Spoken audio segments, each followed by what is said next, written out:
everybody, I'm back with another video, and I just wanted to highlight some of my recent pickups. It's a nice little combination of some vintage and then some fun stuff from the 80s. So I wanted to start off by showing this 1961 Hoyt Wilhelm here. I do collect Hoyt Wilhelm, and I've been needing to get this card for a while. It's a little bit more difficult to get because it is a high number in that 61 series and a short print. I've been wanting to get it in a near mint 7. And those typically run anywhere from like 47, 48 buck range, and that just seems high for me since most Wilhelm cards from around that era aren't that expensive. I mean, you can get his 1960, which is I think a cooler card for about a fourth of that price, maybe, or maybe a third. But I put a kind of a low ball offer on this, and it seemed to stick. And I think it's primarily because the centering on this left to right, you can see, is a little off. But looking at the corners and edges and just the color of it, this thing is packed fresh. If I were to pull a card here from 2018 Topps, I'd be lucky to have corners and edges this sharp. So for me, centering is important, but it's not the ultimate factor when I decide on this. And when I threw that kind of a lower bid on this, I was really excited that it stuck and that I finally got this to the collection because it's a sharp card. I do like that it shows Hoyt doing his patented knuckleball there. He has a lot of cards where he's showing off that knuckleball form of his. Just a great Hall of Fame pitcher. Really, his career is more about longevity than anything else. Looking over here, I've got a nice multiplayer card from the 62 Topps. This one highlights the Braves catchers, Joe Torre and Del Crandall. Love the story that this one tells. You've got Del Crandall, the catcher for the Braves from 1949 up into here in 1962. He was an 8-time All-Star, just a clutch hitter for them in big games. A big game player. And Del Crandall here is showing the ropes to the young Joe Torre. 62 Topps is his rookie year. So I guess you consider this, kind of right. This card is not nearly as popular and valuable as his rookie card, his standalone rookie card from the 62 Topps set. But I do have that one. But this is a really cool card.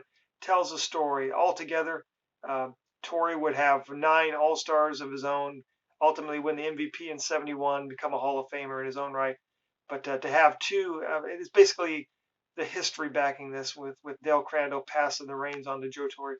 They both split catcher duties in 1962, and Del Crandall was still an All-Star in '62. Then the next year in '63, Torre takes over the regular catcher duties, and he becomes an All-Star. So 2 great players telling a great story, a nice little piece of baseball history with that card. And that's what I love about these multiplayer cards from back in the late 50s, early 60s. Now here's a card you can see it's a 1, and it's in pretty rough shape. You can look at it just from the video here. But this is actually a Venezuela Topps for Hoyt Wilhelm with my Hoyt Wilhelm collection. When it comes to some of the rare stuff like this, I'm really not that concerned with the grade. I'm really concerned, and I just like to have those oddball items to my collection. If you've seen my videos, I love the oddball collections. So this is really cool. I know when Topps did their Heritage back, I think it was 2013 when they did the 64 style, you could get a random card with a black back. And let me flip this over for you. Really cool, the black back on here. It's all in English still, even though it's a Venezuela Topps, but it has a black backing sans the kind of I think it's like a more of a pinkish cream color for the Topps. But really cool to have that. And it's odd. It's a good contrast because I do have this a Topps 64 Hoyt Wilhelm, and it's a near mint to mint 8, and it's probably my sharpest 64 Topps that I have. So the contrast between that here and this poor Venezuela one and a 1, it's night and day. I mean, this thing's creased up, it's been beat up. It doesn't have any paper loss, which is more of a common thing for these Venezuela Topps because they would tape or glue them into binders or to picture books. But overall, really just an interesting piece. I saw a buy it now for it, thought I'd pick it up just because I love that oddball factor. Over on here, this 1970 Topps. This player, I got this because of this guy down here, Ralph Garr. Ralph Garr just may be the best hitter you never heard of.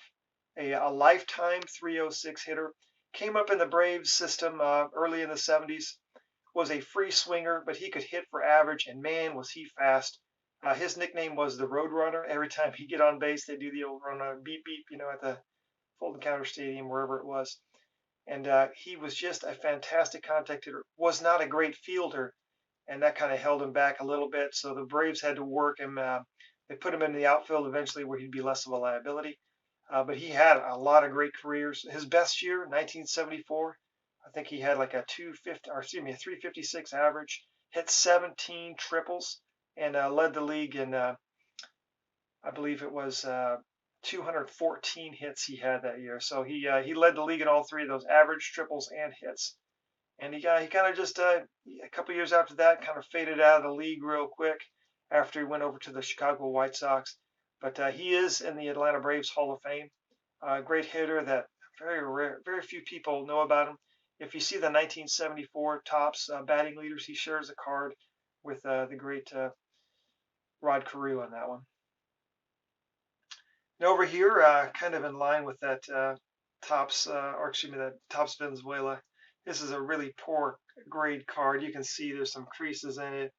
But hey, it's a Johnny Bench, right?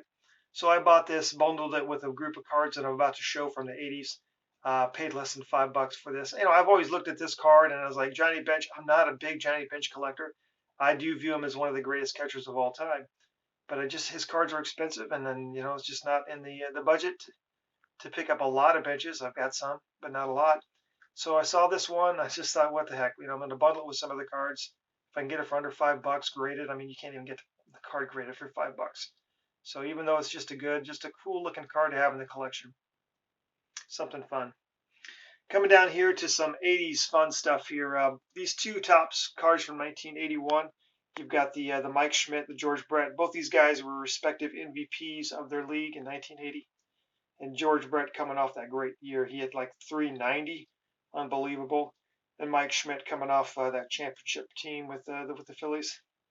Just great cards. I do collect Mike Schmidt, and I hadn't had this 81. It's a triple print, not a hard card to come by, but I just, for whatever reason, had never picked it up. So I was able to bundle it up in a large order. These two Bretts, got them for really great steals on those, and really just fun stuff to collect from my era when I started collecting, this early 80s stuff. And then here's more of the wheelhouse. I started collecting in 87. So here in 86, Topps Tom Seaver near the end of his career. I like these cards of these players near the end of their career because you can see all the stats and just the great history behind all the years they put in the league. Then a couple of young guys here back in 87, a couple of great athletes with Bo Jackson, Barry Bonds. I remember pulling these cards back in 87 when I was collecting Topps. And these near mint 8 grades, they are not, obviously not high grades, and that's not my primary purpose. I just wanted to get them slabbed. I have the Bonds Topps Tiffany, just never had the Bonds Topps. So for a few bucks, I'll get it in a near mint 8. No worries. And then another Hall of Famer. I don't know if this is his last card or not, but Phil Nurko. I think he's like 44 years old in this picture, and still pitching. A knuckleballer, much like Hoyt Wilhelm. They could go and had that longevity of career because they weren't power pitchers and they could just throw that knuckleball forever. But you look at him, man. He is an old looking man in that picture, throwing like a grandpa out there throwing, pitching, still getting it done though. So Phil Niekro, once again, just in a near mint 8, not looking for ultra high grades on that. And then down here, I've got one last card. It is an autographed card of Ferguson Jenkins. So what I love about these Sports Illustrated, I believe this was, I don't know if this is 1999 they came out with these, but they came out with this autograph collection. I love the fact that they're on-card autographs. I love the fact that they use old Sports Illustrated covers on some of them, not all of them, but some of them have them on there. And as a kid, I had this book, this Sports Illustrated gave you, and it was basically highlighting all the covers through history. And it was just interesting because you could learn a lot just looking at the covers and what was going on in that era and who the real star performers were back in the day. And Ferguson Jenkins was one of the best. It's kind of got like a raised seal right here of authenticity. But it says right here, basically the card is the certificate of authenticity with that raised seal. But just a really cool piece. I love picking up these Sports Illustrated autograph cards whenever I can. But that's all I've got for you on this mail day. Once again, I hope you enjoyed it. I appreciate all your posts and comments, and I'll talk to you again soon.